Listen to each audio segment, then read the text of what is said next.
ortho type fertilizers. Unfortunately or fortunately, there are some products that work better with ortho than that. And so all I'm saying is just be aware the costs are different, but be aware one might, set you back. If it's plugged up in the morning, are you going to spend half a day cleaning, or are you going to go out and plant corn? I know what I'm going to do. I'm going to plant corn. So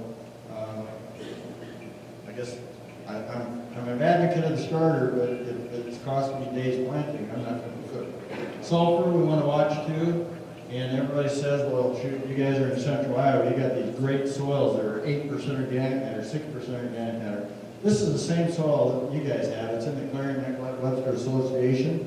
This is up in Minnesota, just across the border, and look at the sulfur responses that they had at the Wasika location. I want to just bring this up real quickly. I know we're in iron chlorosis area, and your number one defense against iron chlorosis is variety selection. Some varieties are terrible with it, some are pretty good. In other words, they tolerate it. There's nothing spectacular on iron chlorosis. It's that some just tolerate it better than others.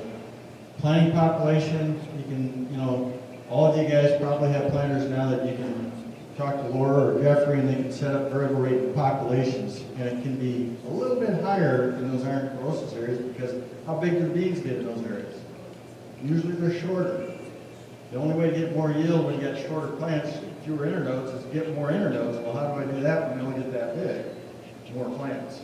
So, variable rate populations. There are some iron products. Very few iron products are really good in the soil because that soil really ties them up. There is a formulation called EDBHA that it's the strongest chelating material for iron in the soil, and that is an option. Now, the bad thing is, fairly expensive. So again, it's not something you want to do across the board, but if you're willing to fine tune and variable rates and things, you can put it on in those areas, not put it on the rest of the field. Get a benefit here and save your money there because you don't need it. Also foliar, you can do some things, and there's some data out of Minnesota showing cover crops sometimes help as well. We're not going to get into that, that'd be a half-hour talk. But you can see variety differences are huge. And then here was the no seed treatment versus the seed treatment in the middle and seed treatment plus foliar on the right. And we made a bean that was basically on a deathbed, a little better. The other thing I wanted to hit real hard is that some of you guys had some awesome yields. I know things are really tight, but when you take off awesome yields, you remove a lot of fertility. So if you just look at the column, 225 bushel corn and 65 bushel beans, you can look at the others, but I think here with new, you're using MAP, so you want to go down here to the second number. Just those yields alone, just the grain, not taking off stalks, 228 pounds of MAP and 213 pounds of potash is what that grain alone removes from your field. So awesome yields, remember, require more nutrient to keep your soils from dropping. And enough said there. The other thing I wanted to hit real quickly here is, and this gets a little complicated, I question whether I want to show it, but it talks about the system. And so the bottom line are different rates of N, 80, 160, 242, 21. The vertical column is percent of nitrogen recovered in the plants. In an ideal world, you'd like 100%. Guess what? Not going to happen. I wish it would, not going to happen. The lines represent different soil test K levels. And I will admit, even the highest K, 139, isn't that high. It's a lot better than 80.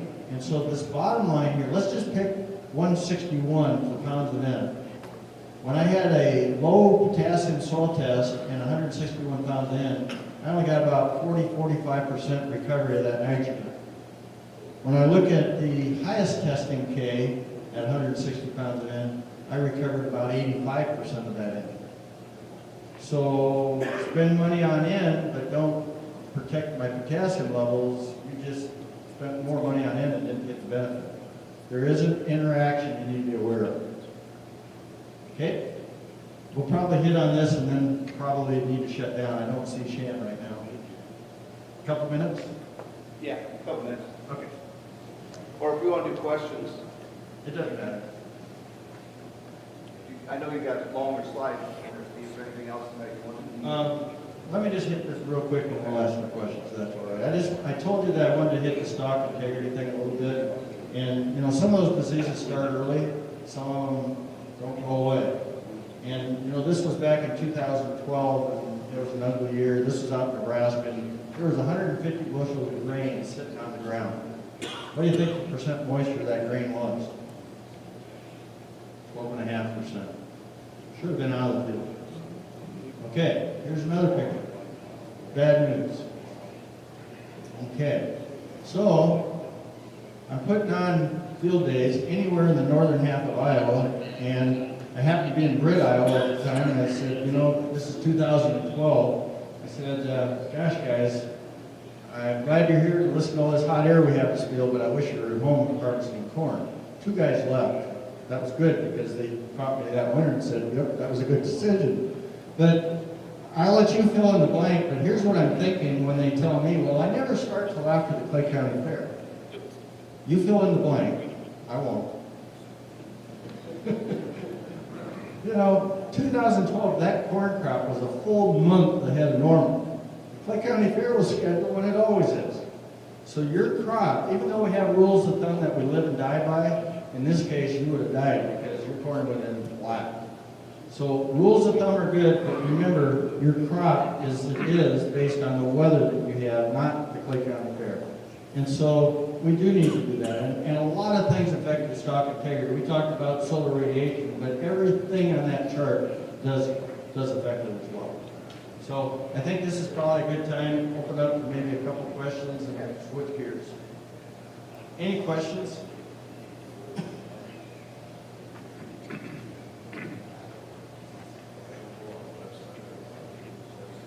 This information?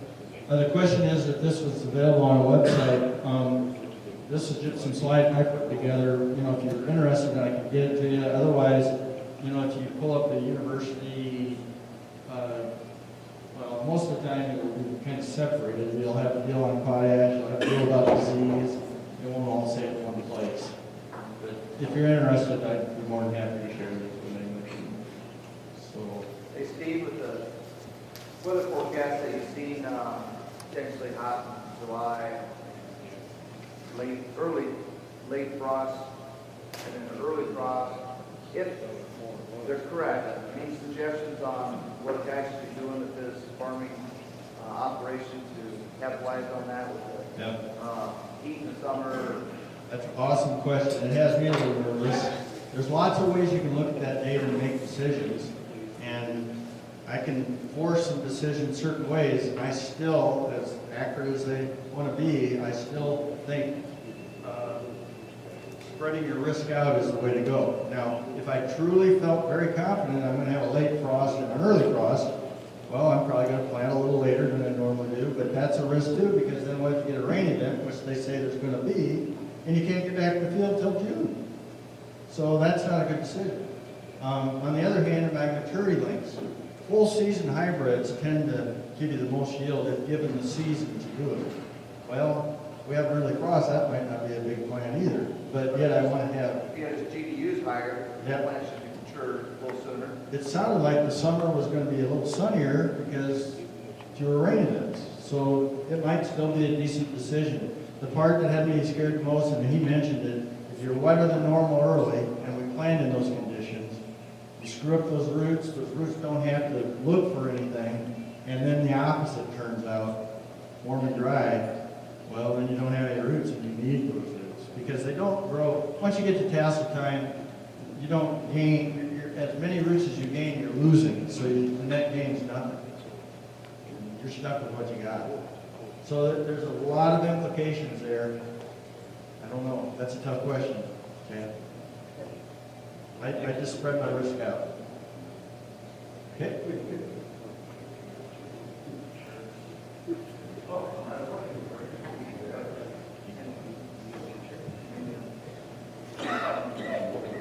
right. So I just want to take a couple minutes to talk about crop insurance. My name's Adam Powers. I'm with Rain and Hail. They asked me to just 10 or 15 minutes. I know crop insurance is the most exciting thing in the world. And this year, very little has changed from a couple things I want to touch on. The first thing is acres reporting streamline initiative.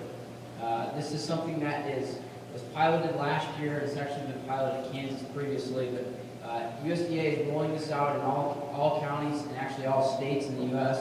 What they've done is they've identified some overlap in the farm program. So obviously you guys have historically gone to FSA, reported acres at FSA, and then you go to your crop insurance agent and report your acres basically off of your 578s.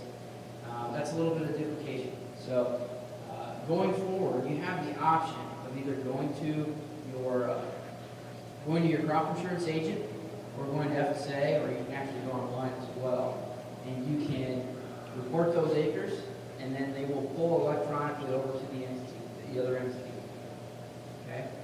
So the goal of this initiative is to streamline the acre reporting process and make it simpler for you guys, saving you time, and hopefully improving accuracy by not having to do the acre reporting twice. You do it right the first time and you're done. As I said, the program will share your information electronically from your crop insurance agent to FSA, or vice versa. What we're encouraging growers to do is to go to your crop insurance agent. And there's a couple of reasons for that. The first one is your crop insurance agent has skin in the game. Okay? They are there to service you. If they don't service you, they're likely not going to get your business. Okay, so they have more knowledge of the crop insurance program than what FSA does.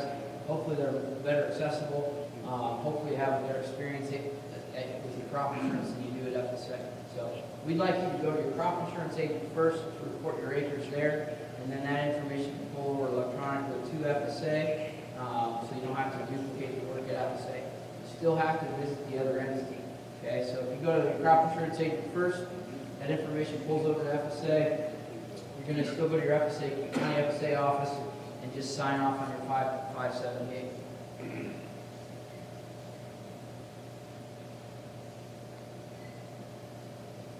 As I said, it's available in all states in the country. This slide's a little bit old. It was earlier in a few states, but essentially you're going to report all your corn and soybeans. Also, if you happen to fallow ground, any grass strips, waterways, those will also need to be reported, as well as your CRP. What we're doing is we're pulling a lot of that information already from the USDA, and we'll have that populated on your acre report for you. So then it's just a review process from there for your acre report. So to participate, again, just talk to your agent about it. And if they're not familiar with it, have them get in touch with Ray and Gail, and we'll give them some education on it. So, and then from there, your acre report is pretty much the same. You're going to report acres on your map-based acre report, review your non-crop acres, and then submit it to the company. We also have a partnership with Ag Leader. Essentially, gives us the ability to read in your precision data to populate an acre report. Now, though it is a partnership with Ag Leader, it is colorblind, so we can read in, whether it be John Deere or Trimble or whatever the data is, we can read it into the SNS software and complete your acre report off of your pointer monitor, as well as completing your production report off of your yield monitor. List of sales closing date, other important dates here. The key ones there, obviously, your March 15th sales closing date. Make sure you get your coverage updated by then. The initial plant date for corn is April 11th. Soybeans is April 21st. If we hit a nice stretch of weather prior to that, and you feel like you can make a good agronomic decision with the plant prior to that, you can go ahead and do that. The only thing you're risking is your replant payment. Okay, you're not risking your coverages, you're risking your replant payment on that crop. Just a couple charts here on historical trends of the projected price and the harvest price. Historically, they say 2 out of every 10 years you're going to have a higher harvest price than you would the projected price. Last time we had a high harvest price for corn and beans was 2012, where we hit that $7.50 for our harvest price, starting out at $5.68 for your spring price. Your bean chart up here. Same scenario. We just discovered our projected prices for corn and soybeans here last month. They look at December corn futures and average them during the month of February. We landed at $3.86 for your projected price for corn. And $8.85 for soybeans. So those are your projected prices for corn. The RMA did do a little bit of re-rating, so they actually increased the rates for your cost of insurance. But because we have lower prices, we also have less volatility in the market. You should see your premium be a little bit lower than it was in previous years. But if you're to compare cost per dollar of insurance, it's actually going to be a little bit more expensive. So as we look forward, what's the value of crop insurance? So you guys have heard a lot today about uncertainty in the weather, uncertainty in the markets. So what is the value of crop insurance? And one of the things I want to touch on or hit home today is that crop insurance is not just something that you purchase and then stick your policy in the file and then hope you have a claim or revisit it if you have a claim in the fall. Crop insurance should be a tool to help you sell your grain. It should be a tool to help you through years like this where you might not be able to insure a profit. You should be able to use your crop insurance policy as a tool to help you meet your profit objectives. So if you just look at how your crop insurance policy can support a marketing plan, and look at the 2015 crop year, similar to last year, I just have an example up here of a 180 bushel grower, bought 80% coverage that gives him 144 bushels per acre guaranteed. So if he's got 144 bushels, that if he doesn't grow, he's going to have revenue to go out and replace those bushels. Okay? So it gives you a guarantee to be able to, when the market hits a profitable spot for your operation, be able to go pull the trigger. And so just doing the math here, you can see how your crop insurance policy would do that. So this particular grower had a $597 revenue guarantee. In the fall, he grew 150 bushels, and the market fell to 383. So he was $23.01 short of what his revenue guarantee was. His crop insurance policy paid that amount. Now, if he had sold all of his grain in the fall, essentially his total revenue would be what his crop insurance guarantee would be. So $574. This is assuming you sell for the price. If he would have used his crop insurance policy and sold his guarantee at a profitable price, last year we did hit 445 on the board. Actually, we did hit 450. So if he would have sold 144 bushels, that's $640 an acre. Plus you got the other 6 bushels that you grew, that's another $9. Plus you got your $23 from your crop insurance indemnity. That's almost $100 an acre more by utilizing your crop insurance policy to market your grain. So the moral of the story here is don't just throw your crop insurance policy away. Use it as a guarantee to be able to have confidence to sell grain when the market is right.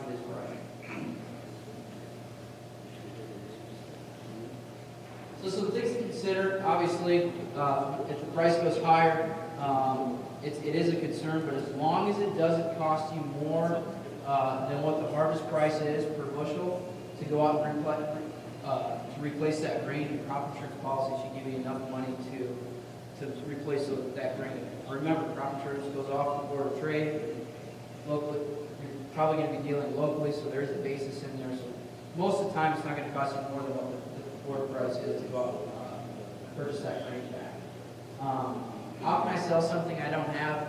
Crop insurance policy gives you a revenue guarantee. Some things to think about, though, is if you don't get the crop planted, you might consider only for selling up to your prevent plant guarantee if we have some weather concerns here this spring.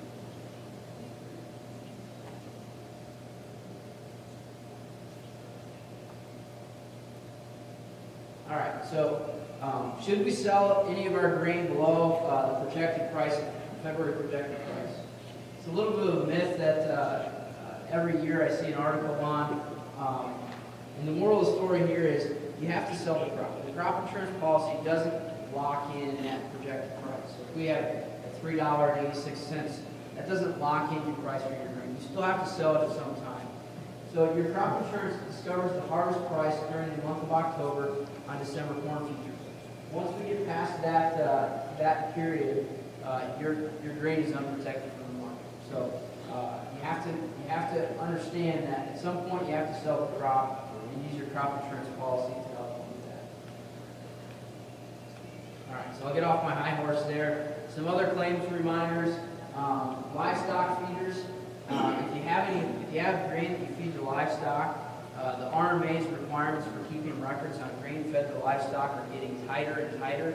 And in the 10 years that I've been in crop insurance, I've only seen one grower that's had acceptable records for keeping track of grain fed to livestock. All right, so if you get audited and your records aren't acceptable, you can get in a lot of trouble. So one thing that we're doing is we're measuring bins prior to that grain being fed to livestock, so that way you don't have to keep records. If you let us know, we can come out and measure that bin, determine how many bushels you have prior to keeping that grain to livestock, and the circumvent you have to keep those records for feeding purposes. Replant guidelines. The moral story here is let your agent know prior to destroying any crop or replanting. Normally when you have to replant, it's because of one of two scenarios: either hard water or soft water, right? So there's a little bit of time for that field to dry out. So let your agent know after the event, not when you're sitting at the edge of the field with the planter ready to go in the field, that, hey, I need an adjuster out here to release this for replant. So just make sure you're communicating with your agent prior to doing any replanting. We also have a replant extra policy that you can purchase that will pay an additional amount in the event that you have to replant. It'll essentially pay up to an additional $50 an acre for corn or $30 an acre for soybeans. Prevent planting. Hopefully we don't run into this scenario here this year. Some things to consider with prevent plant. If we run into a prevent plant situation, make sure you're keeping record. Record the rainfall on your farm each day that it rains. Also, it doesn't hurt to go out and take a picture of the pond and the field with the date on the picture.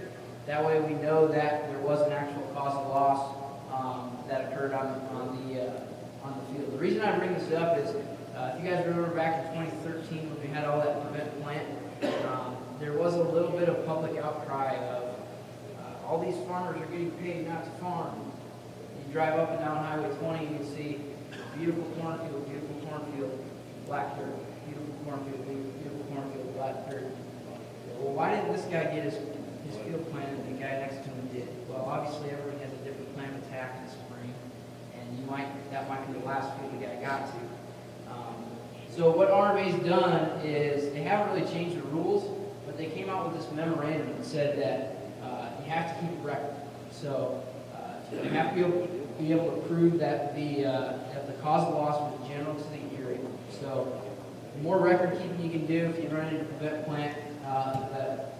Also a reminder, by sales closing date, you can buy up the prevent plant coverage. You can buy up to 70% of your guarantee. It's very, very cheap. It's like 50 cents an acre to buy 70% prevent plant coverage.